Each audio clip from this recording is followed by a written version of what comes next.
नमस्कार, स्वदेश न्यूज की खास पेशकश सरकार संकल्प और सवाल में आप सभी का स्वागत है। मैं हूं भागीरथ साहू। उत्तर प्रदेश विधानसभा के बजट सत्र में अखिलेश के निशाने पर योगी सरकार है। सरकार की योजनाओं को लेकर आरोप प्रत्यारोप पर सदन सियासी अखाड़ा बना हुआ है।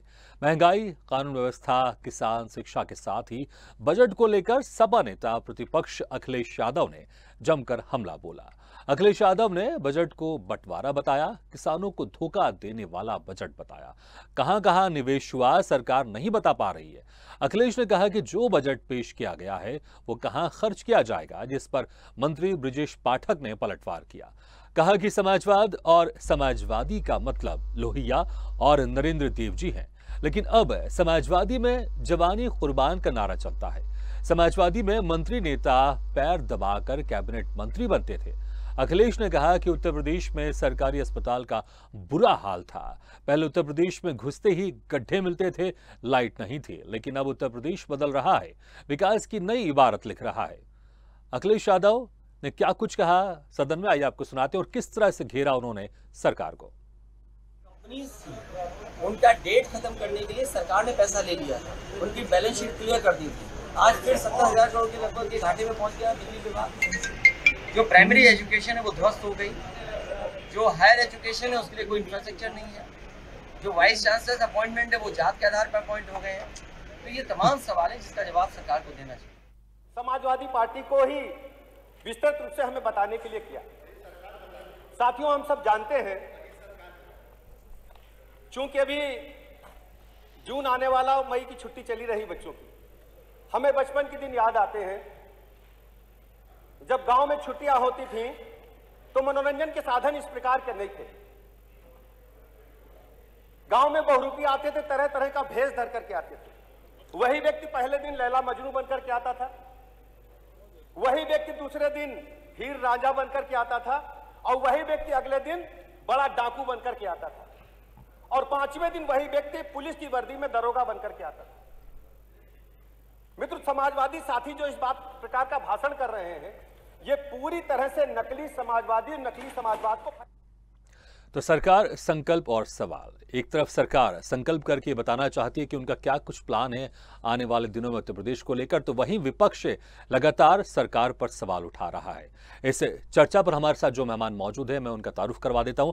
हमारे साथ है कैसी जैन, बीजेपी नेता, और विवेक पांडे जी, सपा नेता, और साथ ही हमारे साथ है सुशील दुबे, वरिष्ठ पत्रकार। आप सभी मेहमानों का बहुत बहुत स्वागत है हमारे इस खास पेशकश में। सबसे पहले विवेक पांडे जी, मैं आपके पास जाना चाहूंगा। एक तरफ सरकार तो जिस तरह से अभी बजट पेश किया सरकार ने और तमाम तरह के दावे किए कि उत्तर प्रदेश में अब किस तरह से सरकार काम करेगी, लेकिन आपके जो नेता है, नेता प्रतिपक्ष अखिलेश यादव, वो सरकार पर, उनके संकल्प पर सवाल खड़ा कर रहे हैं।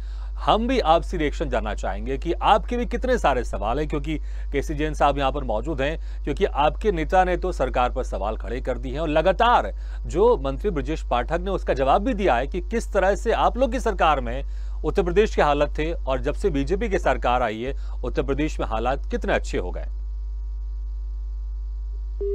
उसको पहले तो बहुत बहुत धन्यवाद देते हुए मैं आदरणीय सुशील दुबे जी को नमन और प्रणाम करता हूं, क्योंकि इतने बड़े व्यक्तित्व के साथ डिबेट में बैठना ये मेरे लिए किसी सौभाग्य से कम नहीं है।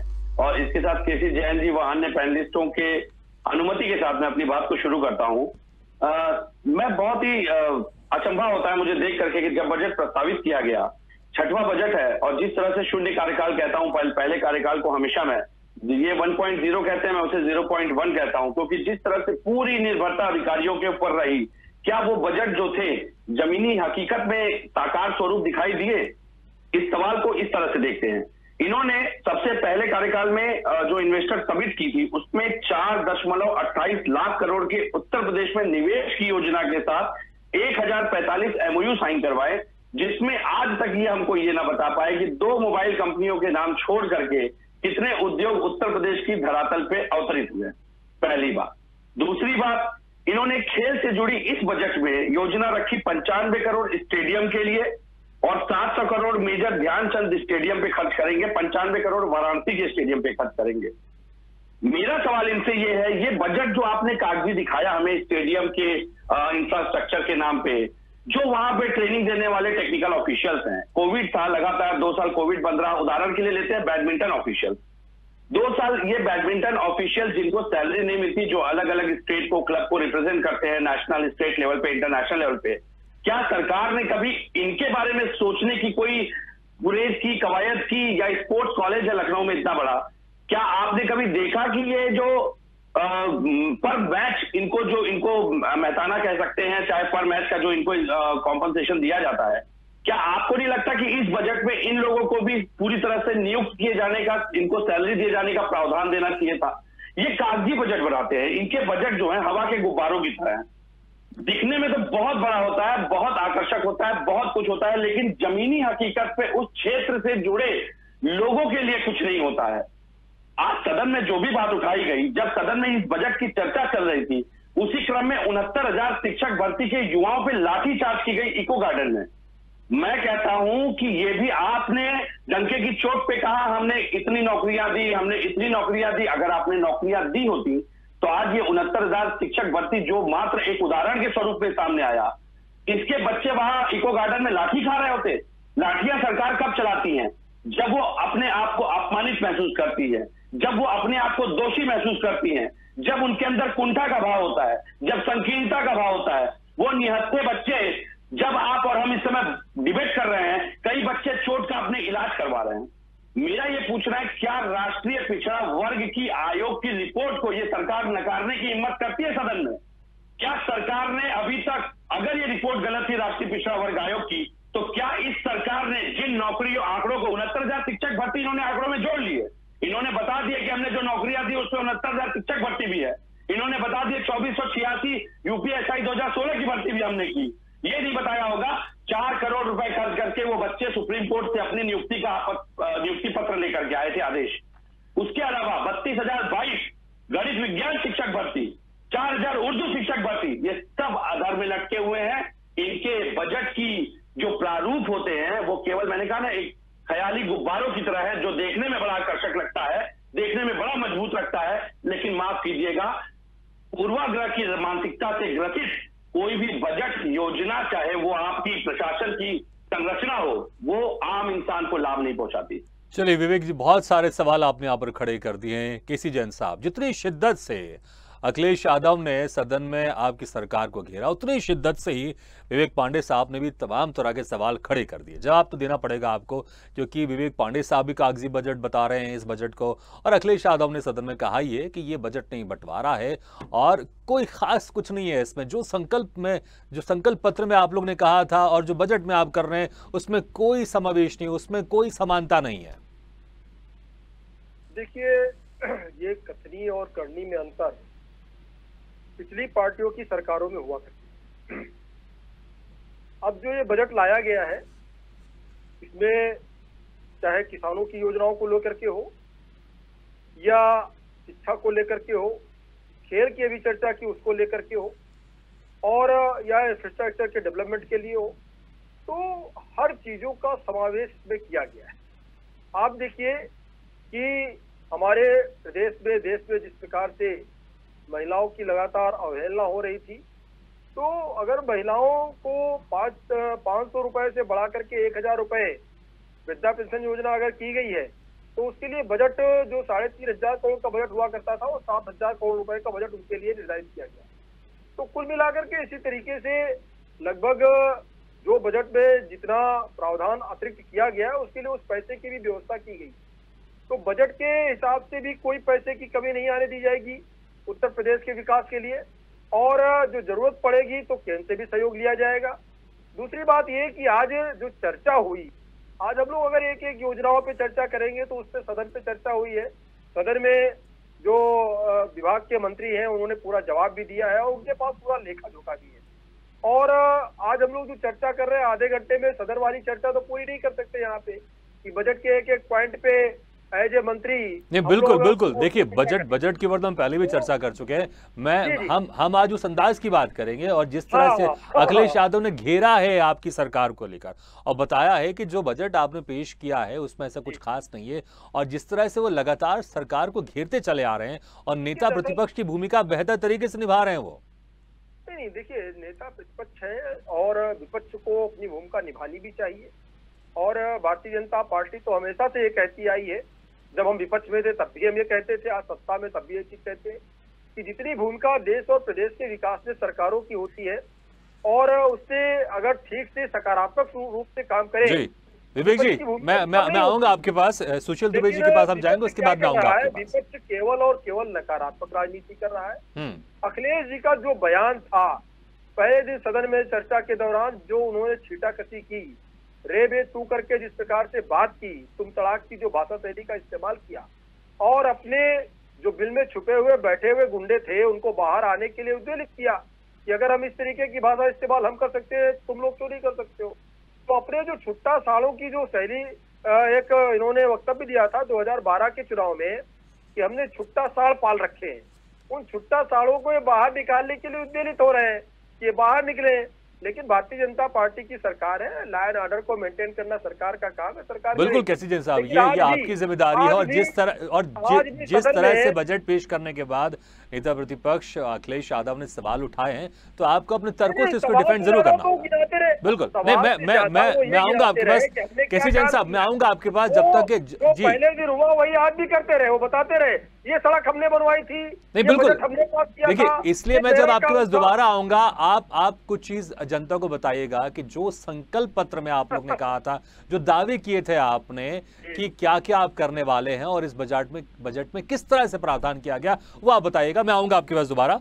सुशील जी, जिस तरह से 6 लाख से ज्यादा करोड़ों का बजट उत्तर प्रदेश में पेश किया गया है और बीजेपी की सरकार दोबारा चुनकर आई है, योगी आदित्यनाथ दोबारा मुख्यमंत्री बने हैं, तो दूसरी और फिर लोकसभा का चुनाव भी आने वाला है और सबको पता है कि अगर लोकसभा में सरकार बनानी है बीजेपी को, तो उत्तर प्रदेश में ज्यादा से ज्यादा सीटें लानी होगी। कुछ दिन पहले अभी योगी आदित्यनाथ ने कहा था कि इस बार हम 75 का आंकड़ा लेके चल रहे हैं, 75 सीटों का हम आंकड़ा लेके चल रहे हैं। तो अभी जिस तरह से 6 लाख करोड़ से ज्यादा का बजट पेश किया गया है और ऐसा माना जा रहा है और इनकी तरफ से दावा किया जा रहा है बीजेपी की तरफ से कि जो हमने संकल्प पत्र में कहा है वो हम बजट के माध्यम से पूरा करेंगे, लेकिन दूसरी तरफ जो नेता प्रतिपक्ष हैं अखिलेश यादव, वो ये कह रहे हैं कि संकल्प पत्र और बजट में जो भी पेश किया गया है उसमें कोई समानता है ही नहीं।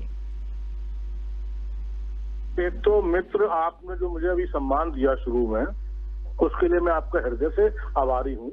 आपने मुझे जो है तो मित्र, दूसरा आपने प्रतिष्ठित चैनल पर मैं कहना चाहूंगा कि बीजेपी के हमारे मित्र, इनको साधुवाद। आजकल और अभी इस समय बीजेपी की चढ़ी हुई बाजार है, अच्छा इनका टीआरपी अच्छी चल रही है, तो जो कहें सब ठीक है, सब अच्छी बात है।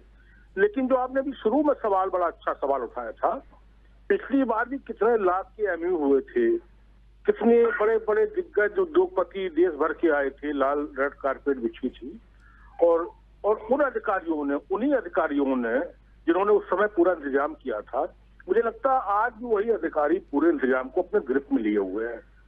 लाख दोबारा योगी जी की सरकार आ गई हो, बहुमत से आई, अच्छे तरीके से आई है और योगी जी निर्णय भी बड़े अच्छे ले रहे हैं, लेकिन जो महत्वपूर्ण विषय प्रदेश के हैं, सर्वांगीण विकास, उसमें अभी भी अधिकारी ही हावी है, उनकी ही चलेगी, उनके नजरिए से ही योगी जी सब देखेंगे।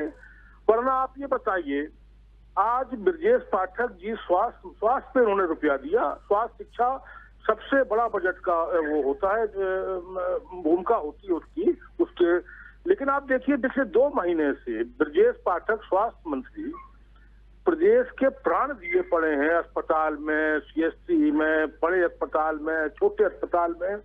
इवन मेडिकल कॉर्पोरेशन जो दवा की सप्लाई करता है उत्तर प्रदेश स्वास्थ्य विभाग को, उसमें अभी इन्होंने 10 दिन पहले 16 करोड़ के आसपास की एक्सपायरी दवा अपनी आंखों के सामने पकड़ी। अब आप सोचिए कि हेल्थ का जो बजट जाता है वो कहाँ जाता है, उसके ऊपर निगाह कौन रखता है। और 3 दिन में रिपोर्ट मांगी थी, आज 12 दिन हो गए, रिपोर्ट नहीं आई। हाउस में यही सवाल तो उठ रहे हैं। और अब की मैं देख रहा हूँ, आप दूसरा ऊर्जा में आप कितना भी बजट दे दीजिए, जब ऊर्जा के अभी पिछले दिनों कम से कम 5-7 अधिकारी ऊर्जा मंत्री बर्खास्त कर चुके हैं, नोटिस दे चुके हैं, सस्पेंड कर चुके हैं, निकाल चुके हैं। बजट का रुपया अलॉट जो होता है वो हमारी आपकी जेब से आता है। उसमें ये कहना कि वो भैंस किसान और ये, अब देखिए, अब बीजेपी को ताकत मजबूती सरकार है, बहुमत सरकार है, तो बीजेपी प्रवक्ता जी को भी बात कह दे, छूट जाना चाहिए कि सपा एक्सप्रेस वे ये, अब आप अपने रचनात्मक बात करिए, वो चीजें भूल जाइए। तो तलाक में तो उन्होंने कौन सी बड़ी अच्छी बात कह दी थी। मेरा कहना यह है कि जो बजट के प्रावधान है, उन प्रावधान के बाद अगर ये भ्रष्टाचार, ये आक्रमणता, अब अगर इस प्रदेश के डीजीपी को आक्रमणता पे हटाया जाता है तो बजट का प्रावधान पुलिस का क्या करेगा। बजट के प्रावधान अच्छी चीज है, आप कितना दे दो, उन प्रावधानों का क्रियान्वयन कहां पर हुआ, कैसे हुआ, कितना हुआ, असली बात तो यहाँ पर आती ना। आप खर्चा कैसे कर रहे हैं। अब जब आप खर्चा ही नहीं कर पा रहे हैं, जब पिछले एमओयू साइन होने वाले अभी तक रिजल्ट उसकी धरा पे प्रैक्टिकली नहीं आए हैं, आप नए एमओयू खुद भी साइन कर लो। जनता सब जानती, लेकिन जो धर्म का माहौल है, जो माहौल इसमें बन चुका है, उसमें ये सब चीजें नागान हो चुकी है। उस समय इस समय चीजें क्या है, ज्ञानवापी, राम मंदिर, मथुरा मंदिर, टीले वाली मस्जिद, मथुरा, कुतुब मीनार, ताजमहल, इसके कारण मुझे लगता है कि, और मैं एक बात आपकी कह सकता हूँ, जो 6-7 दिन का परफॉर्मेंस था, निश्चित रूप से अखिलेश यादव ने, पूर्व सीएम ने, नेता प्रतिपक्ष अच्छे तरीके से सवाल जवाब किए हैं, सवाल भी किए हैं। बिल्कुल सुशील जी, बिल्कुल एक नेता प्रतिपक्ष का काम भी होता है मुझे नहीं पता जी, बिल्कुल नेता प्रतिपक्ष का काम भी होता है कि सरकार के कामकाज पर वो पैनी निगाहें रखें और कुछ भी अगर लग रहा है तो वो जरूर उस पर सवाल उठाए। जी विवेक पांडे जी, आप बहुत कुछ आप कहना चाह रहे थे, बीच में आपने 1-2 बार उंगली भी उठाई, लेकिन मुझे बाकी गेस्ट के पास भी जाना था। आप कुछ बोले, मैं उसके पहले कुछ कहना चाहूंगा, आप उसको जोड़ते हुए आप कहिएगा। देखिए बजट में जो कुछ भी ऊपर नीचे वो आपने कहा ठीक है, लेकिन जब 1 डिस्ट्रिक्ट 1 प्रोडक्ट की बात हो रही है, सरकार ऐसा कह रही है कि जिस भी जिले में जो भी प्रोडक्ट वहां पर उसकी इंपॉर्टेंस है उसको हम आगे बढ़ाएंगे और ऐसी कोशिश करेंगे कि उसका हम एक्सपोर्ट भी करें, उसको हम एक्सपोर्ट स्तर तक लेके जाएंगे। एक तो ये, तो इसमें अखिलेश यादव ने तंज कसा, इससे क्या परेशानी है, ठीक है। और दूसरा ये कि जिस तरह से उन्होंने गोबर प्लांट का जिक्र किया कि गोबर प्लांट हमें नहीं चाहिए, इसको गोरखपुर ले जाइए, तो गोबर प्लांट से क्या समस्या है, सबको पता है गोबर प्लांट से तमाम तरह की चीजें बनती हैं, गैस भी बनती है और बहुत सारे उसकी चीजें फायदे हैं, तो उससे इनको क्या समस्या है। और आप जो कहना चाह रहे थे वो बात भी आप रखिएगा। ज्यादा सोलर पंप लगाने की योजना को प्रस्तावित किया गया है मौजूदा बजट में। अगर बायोगैस संयंत्र लगाना है तो उसको और इसको बाइफर्केट करते हुए उसका डिफरेंस इनको दिखाना चाहिए था। 1 प्रोडक्ट 1 डिस्ट्रिक्ट की बात अगर ये करते हैं तो मैं कहता हूं इनका 1 प्रोडक्ट मणिलाल पाटीदार कहां है जिसको ये ढूंढ के अभी तक ला नहीं पाए। ट्रांसफर पोस्टिंग में वैभव कृष्णा जी ने जिन 5 या 7 आईपीएस की संस्तुति की थी, उस रिपोर्ट के बारे में ये कभी बात नहीं करना चाहते हैं कि उस रिपोर्ट में प्रशासनिक अधिकारियों का जो भ्रष्टाचार का खेल चल रहा था, काले धन का, वो काला धन कहां पे है। उन अधिकारियों के घर पे बुलडोजर तो ना चला अभी तक, मैंने तो ना देखा। दूसरी बात, इन्होंने एक बात कही थी, देखिए सत्ता के दूसरे कार्यकाल में रहकर भी ये अभी तक अपने बचाव के लिए समाजवादी पार्टी, कांग्रेस पार्टी, इन लोगों के नाम का आधार लेकर के चलते हैं। तो इससे इनको ये समझना चाहिए कि सरकार की परफॉर्मेंस लेवल जो है, शायद उसकी उपलब्धियों को गिनाने के लिए इनके पास कुछ हो तब तो ये किसी बात को कहें। अदरवाइज इन्होंने कहा छुट्टा सा। चलिए मैं आपकी इस बात का बड़े सम्मानजनक तरीके से जवाब दे देता हूं। एडीआर इलेक्शन वॉच की रिपोर्ट समाजवादी पार्टी के कार्यालय में या कांग्रेस पार्टी या अन्य दलों के ऑफिस में नहीं बनती। उस रिपोर्ट के अनुसार पिछले कार्यकाल में 114 दागी विधायक जो कि आईपीसी सीआरपीसी की गंभीर धाराओं में नामजद थे, वो उत्तर प्रदेश सदन का हिस्सा हुआ करते थे। तो अपराधियों को संरक्षित करते हुए किसने ऐसे जिम्मेदार पदों पर बिठाया, ये भी साक्षात सामने है, पूरे देश के सामने है। एडीआर इलेक्शन वॉच की रिपोर्ट को हम भी झुटलाते नहीं। दूसरी बात, उससे भी महत्वपूर्ण, मैंने इनसे एक सवाल पूछा था अपनी डिबेट को ओपनिंग करते समय कि इन्वेस्टर समिट जो आपने करवाई थी 1045 एमओयू, मतलब इंडिविजुअल उद्योगों के आने की बात थी, जो 1045 उद्योग आने वाले थे उत्तर प्रदेश में, आपने उस पर जवाब न दिया, दाएं बाएं कन्नी काटते रहे। लेकिन हम इस सवाल को आपसे पूछ के रहेंगे क्योंकि 3 जून को आप फिर से इन्वेस्टर समिट के नाम पे उत्तर प्रदेश का फिर से एक बहुत बड़ा अपना इंजॉयमेंट फेस्टिवल करने जा रहे हैं। तो पहले आप बता दीजिए कि 3 जून के पहले इस 1045 में कितने एमओयू साइन हुए थे जो आए। इसके अलावा आप धर्म की बात करते हैं, गौ माता से बड़ा प्रेम करते हैं। आज अखिलेश यादव जी ने भी सदन में उठाया था, पिछले 19-20 के बजट में गौशाला को 647 करोड़ रुपए आपने आवंटित किए थे, आवारा पशुओं पे 355 करोड़, रखरखाव के लिए 247.7 करोड़ का आवंटन, और कान्हा और बेसहारा पशु आश्रम योजना के लिए 200 करोड़, और इनकी जितने भी इनके पशुपालन से जुड़े, गौशाला से जुड़े प्रोजेक्ट थे। अभी हाल ही की घटना कानपुर के बेटूल क्षेत्र में 30 गोवंशों की गौशाला में एक गोवंश नहीं पाई गई, सबके मांस के टुकड़े या उनकी हड्डियों के अवशेष वहां बगल में नाला जो बह रहा था उसमें पाए गए हैं, और 30 गोवंशों में प्रशासन को एक गोवंश न मिला। तो गोवंशों की भी इन्होंने भ्रष्टाचार का भेंट चढ़ा दिया है, केवल और केवल धर्म के नाम। मैं कहता हूं कि आपने मौजूदा परिप्रेक्ष्य में जो फिर से आपने बजट अलॉट किया है, मैंने अभी आपसे एक सवाल पूछा था खेल से जुड़ी योजना पर, आपने उसका जवाब ना दिया। मैंने आपसे एक सवाल पूछा था, आप ये बिल्डिंगें और केवल इंफ्रास्ट्रक्चर दिखा के अगर बजट का आकलन करवाना चाहते हो तो माफ कीजिएगा। विवेक जी, बहुत सारे आपने सवाल पूछे हैं और बहुत सारे सवाल पूछे हैं, मैंने फिर पहले भी कहा जी, आप उनमें से चार बजट का चुन करके लेके आइए, उसका जवाब तो उससे संबंधित मंत्री दे सकते हैं। कैसे जी, आप बिल्कुल कैसे जी, मैं आपके के पास आ रहा हूँ, अब आप जवाब दीजिएगा। अगर एक विभाग के बजट के लिए मंत्री आके बैठने लगेंगे तो पूरे साल तो बजट ही डिस्कस होता रहेगा। आप प्रवक्ता है, प्रवक्ता की जिम्मेदारी होती है अपने पार्टी का पक्ष रखना और हर विभाग की बिल्कुल विवेक पांडे सुन लेते स्वीकार करना। जी विवेक पांडे सुन लेते। कैसी जैन जी, आप ही की बारी, आप ही कहिएगा। लेकिन जो मैंने आपसे पहले सवाल किया था कि जिस तरह से अखिलेश यादव ने कहा कि जो आपने संकल्प पत्र में वादे किए थे, घोषणा किए थे, और अभी बजट में जो अलॉटमेंट हुआ है उसमें कोई आपस में समानता नहीं दिखाई दे रही है, तो उस वक्त मैंने कहा था कि आप जो संकल्प पत्र में आपके जो बड़े बड़े वादे हैं और जो उसको लेकर बजट में जो अलॉटमेंट किया गया, आप उसका जिक्र कीजिएगा। और बाकी भी बहुत सारे सवाल आपके सहयोगी मित्र बात करूं, राजनीतिक मित्र की बात करूं, विवेक पांडे जी ने भी लगाया, उसका भी आप जवाब जरूर दीजिएगा। बिल्कुल, देखिए भागीरथ जी, जो बजट के मुख्य प्रावधान है, सबसे मेन तो जो रोजगार पे इन्होंने सवाल किया विवेक पांडे जी ने कि और इन्होंने रोजगार कितने दिए थे जब समाजवादी पार्टी की सरकार थी? मात्र 2.5 लाख रोजगार इन्होंने दिए, और भारतीय जनता पार्टी की सरकार में 4.5 लाख डायरेक्ट रोजगार दिए गए। और जिसकी बात करते हैं बार बार कि रोजगार नहीं दिए गए, बजट अलॉट हो गया। अब आवास की बात कर लीजिए, जो समाजवादी पार्टी में कितने आवास दिए गए और भारतीय जनता पार्टी की सरकार में कितने आवास लोगों को दिए गए। तो लोगों के, जनता के जनजीवन के स्तर को बढ़ाना और साथ ही साथ जनता की समस्याओं को दूर करना, ये सरकार का मुख्य उद्देश्य है। और ऐसे में चाहे चिकित्सा व्यवस्था में आप देखिए, चाहे आईटी सेक्टर में देख लीजिए, आईटी सेक्टर में लगभग 4 लाख नए रोजगार पैदा होंगे। सरकार का इस तरीके का प्रोफाइल तैयार किया गया है कि आईटी सेक्टर में 4 लाख नए रोजगार तैयार होते हैं, और 10,000 अभी इसी सत्र में 10,000 मेडिकल क्षेत्रों में नौकरियां दी जाएंगी, जो इन्होंने नौकरियों पर उठाया। दूसरी बात सुन लीजिए कि किसानों की जो बात कर रहे हैं, और क्या है कि अभी इन्होंने एक बात कही कि हमारे सुनील दुबे जी ने, वरिष्ठ पत्रकार महोदय ने एक बात कही, अच्छी बात है, सवाल उठाना चाहिए, और मैं तो इनको छुपाता भी नहीं हूँ। इन्होंने बताया कि 16 करोड़ रुपए की दवाइयां बर्बाद हो गई। जाहिर सी बात है, कम से कम ये घोटाले, ये चीजें भारतीय जनता पार्टी की सरकार में खुल रही है। इसके पहले लोगों को दवाई भी नहीं मिलती थी, दवाई कूड़े के ढेर में चली जाती थी। आप बताइए, समाजवादी पार्टी सरकार में कितने छापे पड़े, कितने इस तरीके के कांड पकड़े गए?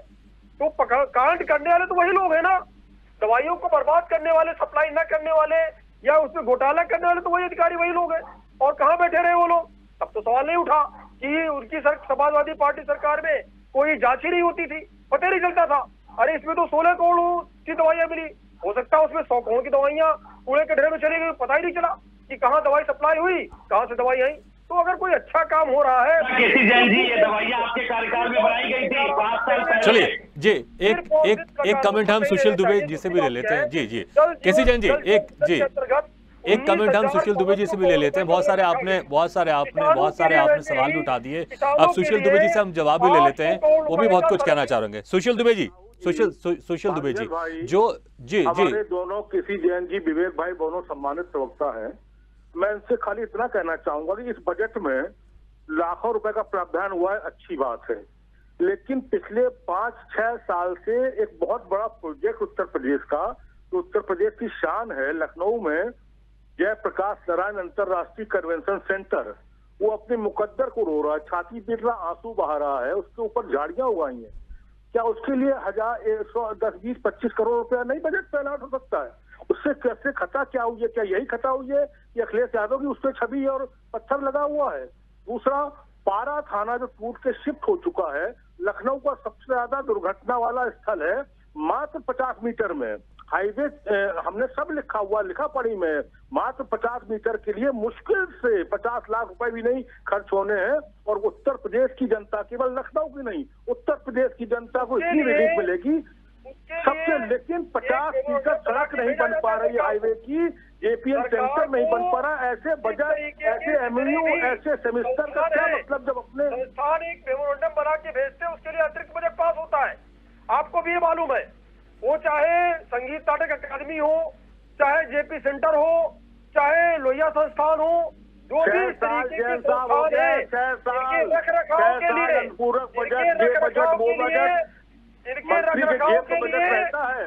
चलिए मैं इस बहस को बहुत अच्छी बहस मानूंगा, क्योंकि सरकार ने जो संकल्प किए हैं और उस पर अगर पैनी निगाह अगर विपक्ष रखता है और तमाम तरह के वो इंगित करता है कि इसमें ये कमी, उसमें वो कमी, वो अच्छा है। और सरकार अगर कोई कमी है, सरकार को अगर दिखाई दे रहा है, तो सरकार को उसको दूर भी करना चाहिए। आप सभी मेहमानों का बहुत बहुत शुक्रिया हमारे से खास कार्यक्रम में शिरकत की और आपने अपनी अपनी राय रखी। बहुत बहुत शुक्रिया आप सभी मेहमानों का। तो सरकार, संकल्प और सवाल, 6 लाख से ज्यादा करोड़ का बजट उत्तर प्रदेश में पेश किया गया है। और जिस तरह से दावे किए गए थे संकल्प पत्र में बीजेपी की तरफ से, जनता भी यही उम्मीद करके बैठी है कि बजट में जिस तरह से पैसे अलॉटमेंट किए गए हैं, जो तमाम तरह की योजनाओं के लिए पैसा दिया गया है, वो सारी योजनाएं जमीनी स्तर तक पहुंचे, लोगों को उसका फायदा हो। और अगर विपक्ष भी किसी चीज को लेकर इंगित कर रहा है कि यहां पर कमी है, सरकार को ध्यान देना चाहिए, तो सरकार को उस ओर भी ध्यान देना चाहिए, क्योंकि विपक्ष का काम होता है कि सरकार के कामकाज पर वो निगाह रखे। इसी के साथ हमारी इस खास पेशकश में फिलहाल इतना है, लेकिन खबरों का सिलसिला लगातार जारी। आप देखते रहिए स्वदेश न्यूज, सबसे पहले देश।